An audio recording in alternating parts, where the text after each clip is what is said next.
சத்தியமா கூட இருந்து யாரும் வேலை கொடுத்துறாங்க. கூட இருந்து யாரும் தோக பண்ணிடுறாங்க. கரெக்டா கடையை போட்டு போனேன். இல்லங்க இல்லங்க மனசு ரொம்ப கஷ்டமாக்குதுங்க.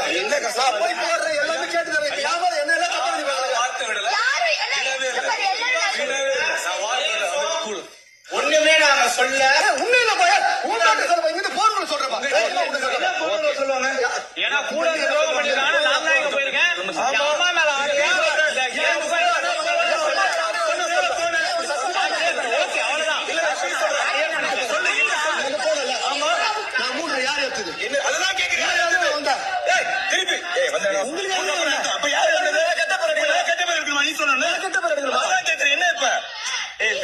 கெட்ட பேர் விடுங்கடா. ஒண்ணு இல்ல அவங்க சொல்லல.